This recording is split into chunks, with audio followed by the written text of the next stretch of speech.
The financial advisor's office smelled like leather and old money, the kind of place where people went to feel important about their wealth.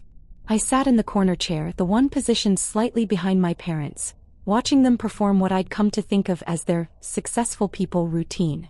"We've built quite a substantial portfolio over the years," my father was saying, leaning back in his chair with the confidence of a man who believed his own press releases. "Real estate, blue-chip stocks, some private equity. We're at about $180 million now, wouldn't you say, Catherine?" My mother nodded, her diamond tennis bracelet catching the afternoon light. "Give or take. We've been very disciplined investors." Thomas Morrison, the financial advisor, smiled professionally and tapped at his tablet. "That's certainly impressive. And you're looking to consolidate your holdings for better management." "Exactly," Dad said. "We have accounts scattered across different firms. Time to bring everything under one roof, get a clearer picture of our position." "Well, I appreciate you considering Morrison Wealth Management," Thomas said. "We specialize in high-net-worth families like yours. Now, I'll need to review all your current holdings to provide a comprehensive strategy. Do you have documentation of your various accounts?" "Most of it," Dad said, pulling out a folder. "Though some of the newer investments are managed by—" "What was that firm name, Catherine?" "Sterling Capital Advisors," Mom said. "They handle our more aggressive growth portfolio." I shifted in my chair, saying nothing. Sterling Capital Advisors. The firm I'd founded 8 years ago under my legal name, Alexandra Sterling Chin. My parents knew me as Emma Chin, their disappointing daughter who couldn't hold down a real job. Thomas glanced at me briefly, the polite acknowledgement you give to someone's unimportant relative. "And you are?" "Our daughter Emma," Mom said with that particular tone, loving but apologetic as if my presence required explanation. "She's visiting for the weekend." "Emma's more of a creative type," Dad added. "Not really interested in financial matters. Are you, honey?" "Not particularly," I said, keeping my voice neutral. Dad turned back to Thomas. "She can't even manage a budget. Unlike us, we've always been very strategic about money." Mom laughed, that tinkling sound she made at country club luncheons. "Remember when she tried to start that photography business? Lost $10,000 in the first year. We finally had to sit her down and explain basic business concepts." "It happens," Thomas said diplomatically. "Not everyone has a head for numbers." I smiled and said nothing. The photography business had been a deliberate failure. An easy cover story for why I was broke, while actually building a $340 million investment portfolio. The $10,000 loss was calculated to the dollar, designed to reinforce my family's belief that I was financially incompetent. The truth was simpler and more complex. I'd never been bad with money. I'd been phenomenal with it. But I'd learned early that my family couldn't handle that truth. When I was 22, fresh out of college with a finance degree, I'd tried to discuss investment strategies with my father at dinner. He'd laughed, patted my hand and said, "Leave the grown-up money talk to people who understand it, sweetheart." My mother had suggested I focus on finding a nice husband, instead of worrying about complicated things like stocks. So I'd stopped trying to prove myself to them. Instead, I'd quietly taken my $50,000 inheritance from my grandmother, the only person who'd believed in me, and turned it into something extraordinary. 8 years later, I managed over $340 million through Sterling Capital Advisors. My clients included tech executives, old money families, and several Fortune 500 CEOs. I specialized in aggressive growth strategies, particularly in emerging markets and undervalued tech sectors. My average annual return was 23%, consistently outperforming the market. What my parents didn't know, what they couldn't conceive of, was that 95% of their $180 million portfolio was actually mine. I'd been managing their money for 6 years through a complex web of shell companies and investment vehicles. They thought they were brilliant investors. In reality, every successful trade, every well-timed purchase, every profitable exit had been my work. "Let's review your current positions," Thomas was saying, pulling up documents on his screen. "I see significant holdings in Sterling Capital Advisors. That's a respected firm. Do you work directly with them?" "We do," Dad said proudly. "They've been incredible. 28% returns last year alone. I'd personally executed every trade that generated those returns. My parents had no idea. I also see real estate investments in Prague, Singapore, and Austin, Thomas continued. That's sophisticated geographic diversification. We've always believed in global opportunities, Mom said, as if she'd personally selected those markets instead of signing documents I'd prepared and explained as routine investment updates. The Prague property was a residential complex I'd identified 3 years ago, buying at the bottom of a market correction. It had tripled in value. The Singapore holdings were tech sector investments that had generated $4.2 million in returns. The Austin properties were positioned perfectly for the tech boom migration. None of it was their insight. All of it was mine. There's also a significant position in Chin Medical Technologies, Thomas noted. That's an interesting holding. They've been volatile but trending upward. A family investment, Dad said. We wanted to support innovation in healthcare. What he didn't know was that I'd founded Chin Medical Technologies 4 years ago, using my Chinese surname to maintain separation from the Chin he associated with his surname. The company was developing AI-assisted diagnostic tools and was currently valued at $87 million. My parents held shares worth $12 million, purchased through their investment accounts with money I'd generated from their other holdings. They owned a piece of my company and had no idea I was the CEO. Very impressive portfolio, Thomas said. You've clearly made some sophisticated decisions. Experience matters, Dad said. We've been investing for 30 years. Actually, they'd been losing money for 30 years until I took over their accounts 6 years ago. Before I'd quietly assumed control, they'd been hemorrhaging cash on poor stock picks and emotional investment decisions. My father loved hot tips from golf buddies. My mother invested based on which companies had stores she liked. When I'd first gained access to their accounts, they'd asked me to help organize their paperwork. After a particularly bad quarter, I'd been horrified. They were 3 years away from retirement with $800,000 in losses from the previous 5 years. At their current trajectory, they'd have been financially unstable within a decade. So I'd fixed it, quietly. I'd restructured their entire portfolio, moved everything into vehicles I controlled, and spent 6 years rebuilding their wealth. I'd turned their near disaster into $180 million in managed assets, all while they congratulated themselves on their financial acumen and reminded me that I just wasn't good with numbers.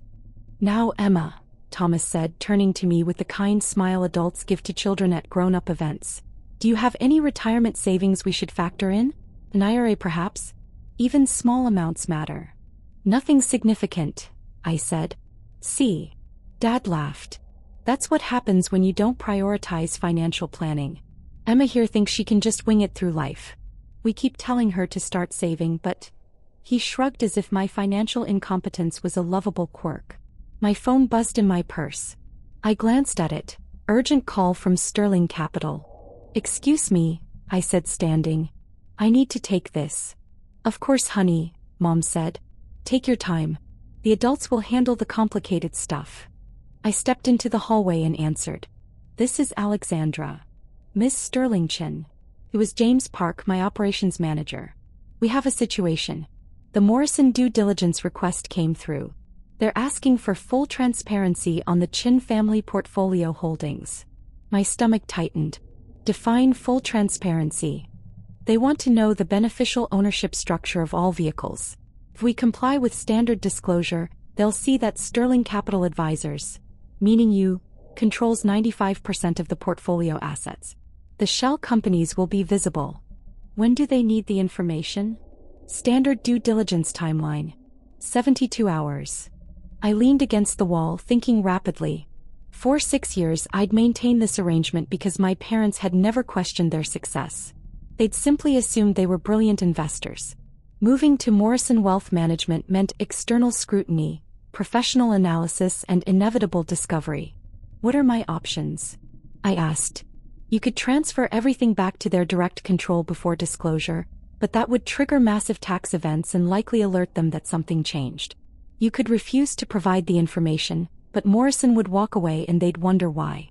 Or you could let them find out. Through the glass wall of Thomas's office, I could see my parents laughing, probably sharing another story about my financial incompetence. Dad was gesturing animatedly, Mom nodding along. They looked so happy, so confident in their narrative. Miss Sterling Chin? I need to think about this. Give me until tomorrow morning. Understood. But Alexandra? They're going to find out eventually. Morrison's good at his job. Even if you stall this time, any competent financial advisor will spot the ownership structure within weeks. I ended the call and stood in the hallway for a long moment. 6 years of work. 6 years of quietly saving my parents from financial disaster while they patronized me. 6 years of letting them believe they'd succeeded on their own. And now it was ending. I walked back into the office. Thomas was showing my parents a presentation about Morrison Wealth Management Services. Historical returns, client testimonials, fee structures. Everything okay? Mom asked when I sat down. Fine, I said. Work stuff. Oh, you have a job right now? Dad asked, surprised. That's good. What is it? Consulting, I said vaguely, the cover story I'd used for years. Well, that's something, he said, turning back to Thomas. So, what's the next step in consolidating our accounts? I'll need about a week to do comprehensive due diligence on your current holdings, Thomas said. Standard procedure for portfolios of this size. I'll review the ownership structures, fee arrangements, performance history, everything needed to provide you with optimal advice. That sounds thorough, Mom said approvingly. I pride myself on thoroughness, Thomas replied. Especially with complex portfolios like yours. I noticed several of your holdings are structured through what appear to be private investment vehicles. That's sophisticated estate planning, but I'll need to understand the full structure to advise you properly. Dad waved his hand dismissively. Our advisors at Sterling Capital set all that up. Tax efficiency, estate planning, that kind of thing. We just sign where they tell us to sign. Smart to trust the professionals, Thomas said. Though I do like to understand exactly who controls what, especially with multi-generational wealth. Do you have children other than Emma who might be involved in the estate planning? No, just Emma, Mom said. Though we've structured things so the money goes to various charities if she can't manage it responsibly. We love her, of course, but... She trailed off diplomatically. You don't want to enable poor financial habits, Thomas finished. I understand completely. They were talking about disinheriting me, while sitting on $180 million I generated, because they thought I couldn't handle money. I felt something shift in my chest. Not anger exactly. More like clarity. Actually, I said quietly, there's something you should know about the portfolio structure. 3 pairs of eyes turned to me, my parents indulgent, Thomas's politely curious. The ownership structure is somewhat unique, I continued. Most of the holdings aren't actually in your names directly. Well, no, Dad said patiently as if explaining to a child. That's how sophisticated investing works, honey. Trusts, LLCs, investment vehicles. It's for tax purposes. Nothing for you to worry about. I'm not worried, I said. I'm just clarifying. The beneficial ownership of approximately 95% of your portfolio assets is actually held by Sterling Capital Advisors. Thomas's eyes sharpened. That's unusual. Typically, investment firms have discretionary authority but not beneficial ownership. That would mean that they own the assets, not us? Mom laughed. No, Emma, you're confused. We own the assets. Sterling just manages them. Actually, I said, pulling out my phone, Sterling Capital owns the assets. Through a series of investment vehicles and trusts established over the past 6 years. The structure is complex, but the bottom line is clear.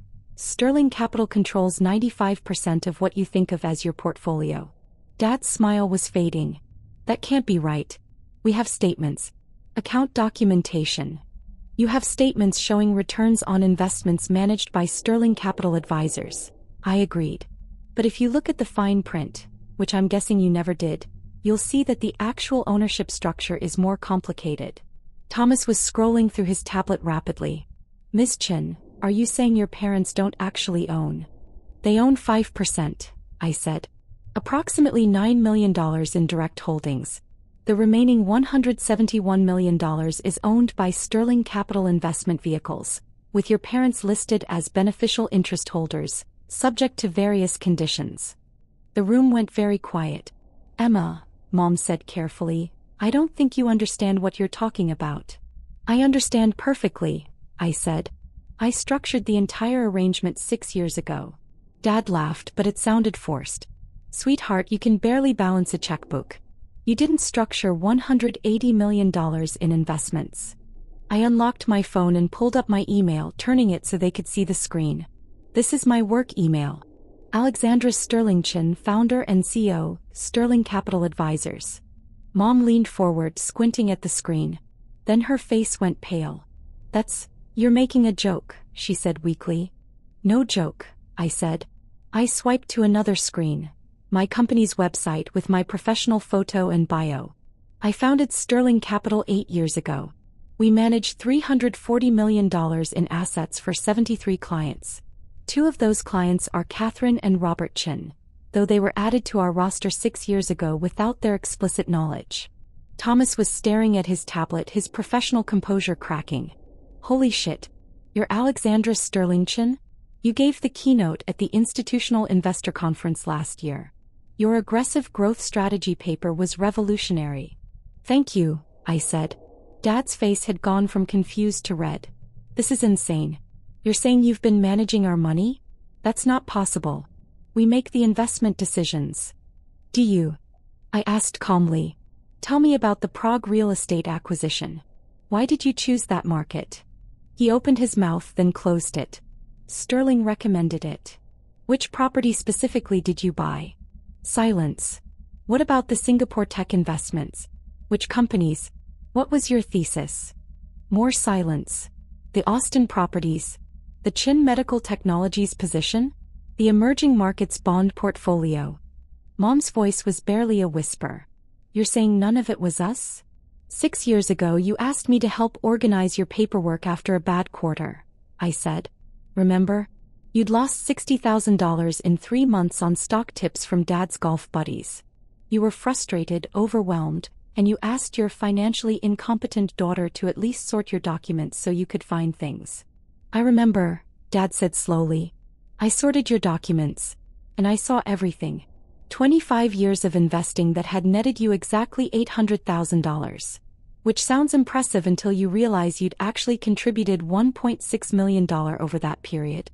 You'd lost half your invested capital through fees, poor decisions, and emotional trading. That's not, Mom started. I have the records, I said. Every trade, every loss, every fee.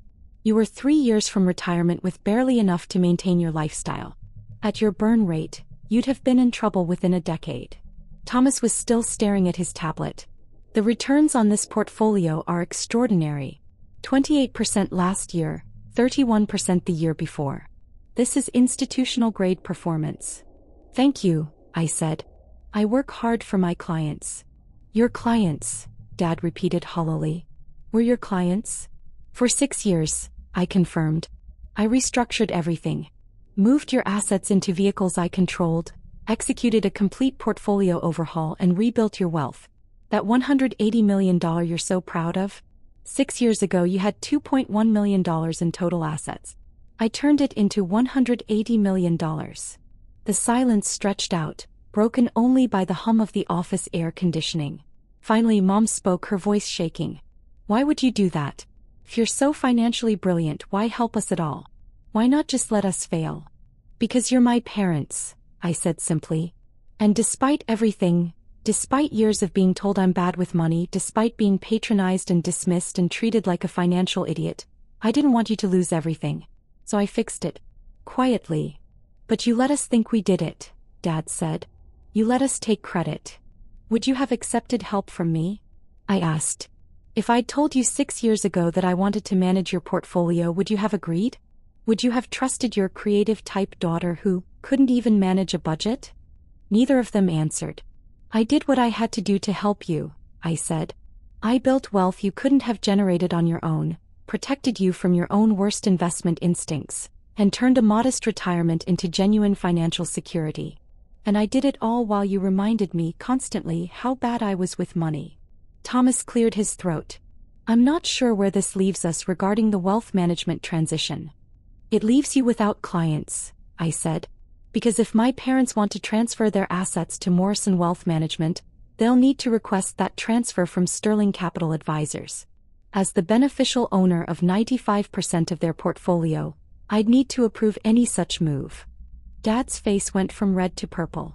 You're saying you could refuse? You could keep our money. Legally? Within the structure I created? Yes, I said. Practically. I'm not going to steal from my parents, but I am going to require them to make some decisions. What decisions? Mom asked warily. I pulled up another document on my phone and slid it across the table to Thomas. This is a proposal I prepared this morning when I heard about this meeting. Option 1. Your parents acknowledge my role as their investment advisor, we restructure the accounts to reflect transparent ownership, and I continue managing their portfolio under standard fiduciary terms. Their $180 million remains intact and continues to grow. And option 2? Thomas asked, scrolling through the document. Option 2. I liquidate all positions held in Sterling Capital vehicles on behalf of Robert and Catherine Chin, realize all capital gains and transfer the after-tax proceeds, approximately $112 million after federal and state taxes, directly to their control. They're free to invest with Morrison or anyone else they choose. Mom's eyes went wide. $112 million? What about the other $68 million? Taxes, I said. Capital gains on 6 years of extraordinary returns. If you want immediate control and to sever our professional relationship, that's the cost. Dad was doing math in his head, his face getting progressively angrier. You're saying we'd lose $68 million just to get away from you? You'd lose $68 million in taxes to regain direct control of your assets and work with a different advisor, I corrected. Or you could acknowledge that your financially incompetent daughter is actually one of the top wealth managers in the country and continue benefiting from my work. Thomas let out a low whistle. Miss Sterlington, this is. I've never seen anything quite like this. Neither have I admitted. But here we are. Mom's hands were shaking. How could you do this to us? How could you lie for 6 years? I didn't lie, I said. I just didn't correct your assumptions. Every time you congratulated yourselves on brilliant investments, I stayed quiet. Every time you dismissed my financial intelligence, I let you. Every time you told people I was bad with money, I smiled and changed the subject. I managed your portfolio in silence while you took credit for success you didn't earn. But we trusted Sterling Capital. Dad said. We thought. You thought you were working with strangers who respected your financial acumen, I finished. You never asked questions. You just signed documents and cashed checks and told people how smart you were. This has to be illegal, Dad said desperately. There must be laws against this kind of deception. Thomas shook his head. Actually, from what I'm reading in this documentation, it's entirely legal. Sterling Capital Advisors is a properly licensed investment firm. Ms. Sterlington has all required certifications. The ownership structure is complex but legitimate. And there's documentation here showing that you both signed agreements authorizing Sterling Capital to make investment decisions on your behalf. We signed those papers 6 years ago, Mom protested. Under advice from our financial advisor, Dad added. Your financial advisor being Emma. Thomas said quietly. Who is Alexandra Sterlington? My phone buzzed. James again. Morrison's office just requested full ownership disclosure. They're moving faster than normal. Your call? I looked at my parents, at their shocked faces, their anger, their confusion. For 6 years I'd protected them while they'd diminished me. I'd made them wealthy while they'd called me incompetent. I'd secured their future while they'd planned to disinherit me for my supposed financial irresponsibility. I need to make a phone call, I said, standing. Take some time to discuss your options. Thomas can explain the legal and financial implications of both scenarios. I'll be back in 10 minutes. I walked into the hallway and called James. They found out, I said. I gathered. What do you want to do? Prepare option 2 documentation. Full liquidation of the Chin portfolio, minus the 5% they own directly. Structure it to minimize tax impact where possible, but prepare for a full exit. Are you sure? That's a lot of capital gains. I'm sure. They wanted to consolidate with Morrison? Let them. But they'll do it with the assets I can legally transfer, not the structure I built. This is going to cost them nearly $70 million. It's going to cost them exactly what their pride is worth, I said. Send me the final documentation within the hour. I ended the call and stood in the hallway, watching through the glass as my parents argued with each other, their voices rising. Thomas sat between them, occasionally interjecting what I assumed were legal and financial realities. My phone buzzed with incoming emails. The liquidation documents, already being prepared by my team. Account closures.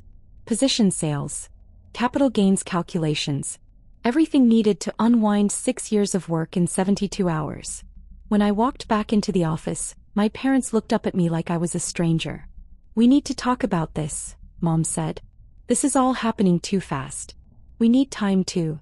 "You have until 5 p.m. today," I said, placing a document on the table. "This is option 2, fully detailed. If you sign it, I'll begin liquidation tomorrow morning. Within 30 days, you'll have approximately $112 million in liquid assets, after taxes, free and clear. You can invest it however you want with whoever you want." "And if we don't sign?"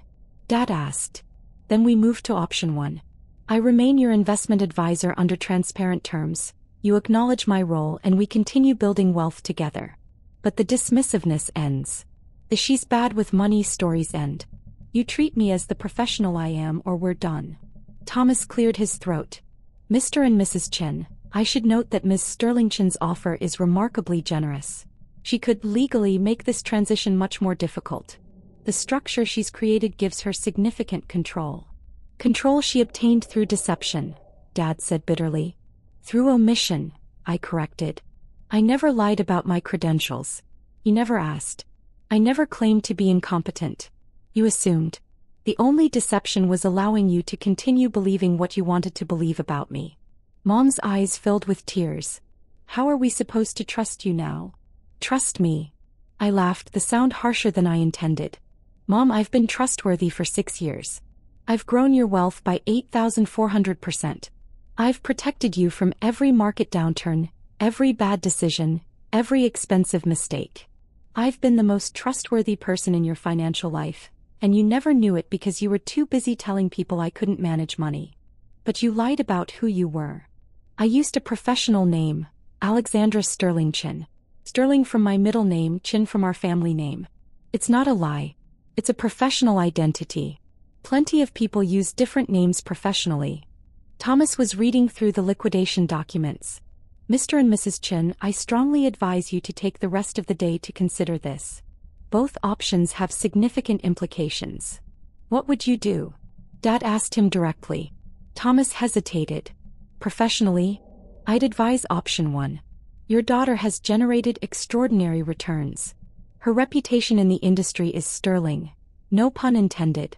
Walking away costs you $68 million and loses you access to one of the best wealth managers I've ever encountered." "And personally?" Mom pressed. "Personally." Thomas looked at me, then back at my parents. "I'd ask myself whether my pride is worth $68 million and whether I can learn to see my child for who they actually are instead of who I assumed they were." The office fell silent again. 5 p.m., I repeated. "Let me know your decision." I walked out, leaving them with Thomas and the documents and the weight of 6 years of misconceptions crashing down around them. At 4:47 p.m. my phone rang. "Emma," she said. Her voice sounded worn, exhausted. "Or should I say Alexandra?" "Emma is fine," I said. "It's still my name." "You've been talking all afternoon with Thomas, with each other. Your father called our lawyer. And we're not signing the liquidation document." I felt something loosen in my chest that I hadn't realized was tight. "Okay. But we have conditions," she continued. "We want transparency from here forward. Monthly meetings to review portfolio decisions. And we want to understand how you did this. Really understand it, not just nod along pretending we get it." "I can do that." "Your father wants an apology." I laughed. "For what? For saving you from financial disaster? For generating returns you could never have achieved alone? For lying," Mom said. "For deceiving us." "No," I said flatly. "I'm not apologizing for protecting myself while helping you. If Dad wants an apology, he should probably start with all the times he dismissed my intelligence, patronized my capabilities, and told people I was bad with money. When I get that apology, I'll consider reciprocating." Silence on the line. "I'll take that as my father not agreeing to those terms," I said. "Emma." "I'm serious, Mom. I'm willing to work together going forward. I'm willing to be transparent. I'm willing to help you understand the work I've done. But I'm not apologizing for being good at something you told me I was bad at. I'm not sorry for succeeding quietly while you failed loudly. More silence. Then, your father says we'll table the apology discussion. Smart choice. Send me a signed copy of option 1 by end of business tomorrow. We'll schedule our first official portfolio review meeting for next week. Emma, one more thing. Yes. Thomas said something that's been bothering me. He said you gave a keynote speech at some conference last year. About investment strategies. The Institutional Investor Conference, I confirmed. My speech was on aggressive growth in emerging markets. Were we there? Did we know? I closed my eyes, remembering. You were there. Dad dragged you to it because one of his golf buddies had a booth. You sat in the back during my keynote. Afterwards at lunch you asked me what I thought of that woman's speech. I told you I thought she made some interesting points. You said she seemed awfully confident for someone so young. Mom's breath caught. That was you. That was you on stage. That was me on stage talking about portfolio theory to 1,200 investment professionals while my parents sat in the back and didn't recognize their own daughter because she was wearing professional clothes and speaking with authority. Oh, Emma. It's fine, I said, and I meant it. You saw what you expected to see. You always have. After we ended the call, I sat in my office watching the sun set over Manhattan. My phone buzzed with the signed documents. Option 1 accepted. My parents choosing to continue working with me, even if they didn't fully understand what that meant yet. James knocked on my open door. The Chin family staying? They're staying. Good. Your returns on that portfolio are some of your best work. Would have been a shame to liquidate. It would have been a shame, I agreed. But I'd have done it. Because of pride? Because of principle, I corrected. I'll accept being underestimated. I won't accept being dismissed. There's a difference. He nodded and left me alone with the Manhattan skyline in my thoughts. Tomorrow I'd call my parents. We'd schedule that portfolio review meeting. We'd start the slow, awkward process of rebuilding our relationship on honest terms. They'd start learning who I actually was instead of who they'd decided I was. But tonight I allowed myself a moment of satisfaction. 6 years of quiet competence had finally been seen. The daughter they'd called financially incompetent had been revealed as the architect of their entire financial success. Sometimes the best revenge isn't dramatic revelation or immediate consequences. Sometimes it's just being so good at what you do that eventually, inevitably, the truth becomes impossible to ignore. And when that happens, watching people recalculate everything they thought they knew. That's worth more than any apology they could offer.